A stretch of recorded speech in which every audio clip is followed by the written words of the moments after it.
Baha'i poets and people of letters in Persia used to write poems in praise and glorification of Abdu'l-Baha. But the resident Baha'is in Akka were very careful not to breathe a word about his glorious station. They knew he had often advised the poets that instead of singing his praise, they ought to exalt his station of servitude and utter self-effacement. One day, a laudatory letter arrived addressed to Abdu'l-Baha, composed in verse. Yunus Khan, who was serving the master, handed the poem to Abdu'l-Baha as he was coming down the steps of the house in front of the sea. It appeared the right moment to give it to him. He had hardly read 1 or 2 lines when he suddenly turned his face towards Yunus Khan, and with the utmost sadness and a deep sense of grief said, "Now even you hand me letters such as this. Don't you know the measure of pain and sorrow which overtakes me when I hear people addressing me with such exalted titles? Even you have not recognized me. I consider myself lowlier than each and every one of the loved ones of the Blessed Beauty." Abdu'l-Baha spoke angrily in this vein, with such vigor that the heart of Yunus Khan almost stopped. His whole body became numb. He wished the earth would open and swallow him up so that he might never again see Abdu'l-Baha so grief-stricken. Only when the master resumed his walking down the stairs was he jolted by the sound of his shoes. He quickly followed the master and heard him say, "I told the covenant breakers that the more they hurt me, the more will the believers exalt my station to the point of exaggeration." He was very perturbed that he had brought such grief upon the master and did not know what to do.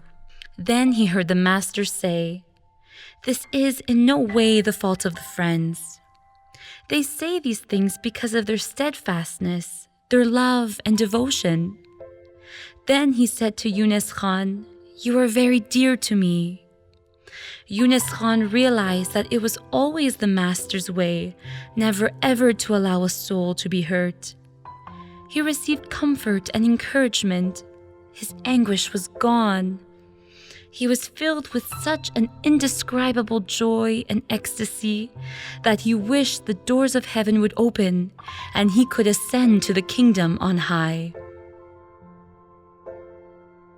Simplicity. One of the last pilgrims to visit Abdu'l-Baha in the Holy Land in 1921 was Anna Kunz, the daughter of a Swiss theologian who lived in Zurich in Switzerland. She later recalled, "As I think of him now, I always love to think first of his great simplicity, his marvelous humility which knows of no self-existence, and last, or better, first, of his boundless love."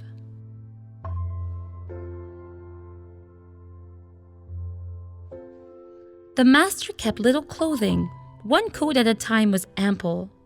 He ate little food. He was known to begin his day with tea, goat's milk, cheese, and wheat bread. And at the evening meal, a cup of milk and a piece of bread might suffice. He considered the latter a healthy meal.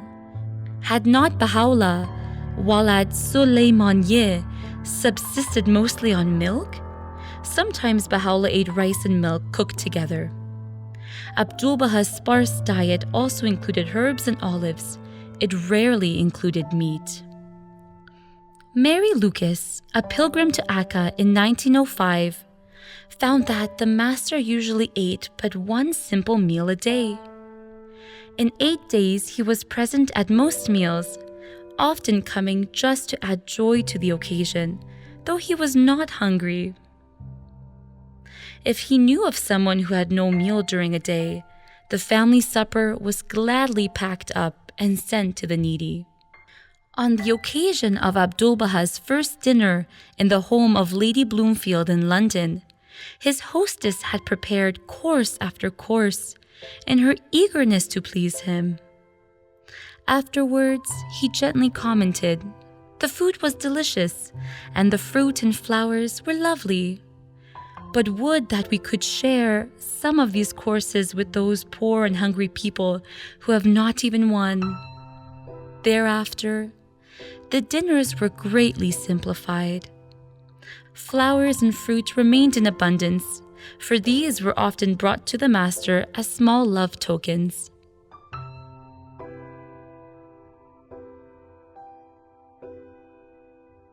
Julia Grundy, an early pilgrim, described a beautiful supper at which many friends were welcomed by the master himself in Akka. He passed out napkins, embraced, and found places for each. All were individually anointed with attar of rose. He served pilau, a Persian rice dish, to each guest. There were also oranges and rice pudding. Throughout the supper, which was very simple in its character and appointment, Abdu'l-Baha was the servant of the believers. This was indeed a spiritual feast where love reigned. The whole atmosphere was love, joy, and peace. May Bowles Maxwell took an early pilgrimage to the prison city. She heard that the food man eats is of no importance, as its effect endures but a short time. But the food of the spirit is life to the soul, and its effects endure eternally. She heard Abdu'l-Baha tell the touching story of the hermit. Baha'u'llah was traveling from one place to another with his followers, and he passed through a lonely country where, at some little distance from the highway, a hermit lived alone in a cave. He was a holy man, and having heard that our Lord, Baha'u'llah, would pass that way, he watched eagerly for his approach. When the manifestation arrived at that spot, the hermit knelt down and kissed the dust before his feet and said to him, "Oh, my Lord, I am a poor man living alone in a cave nearby. But henceforth I shall account myself the happiest of mortals, if thou wilt but come for a moment to my cave and bless it by thy presence." Then Baha'u'llah told the man that he would come, not for a moment, but for 3 days, and he bade his followers cast their tents and await his return. The poor man was so overcome with joy and gratitude that he was speechless, and led the way in humble silence to his lowly dwelling in a rock. There the Glorious One sat with him, talking to him and teaching him, and toward evening the man bethought himself that he had nothing to offer his great guest but some dry meat and some dark bread and water from a spring nearby.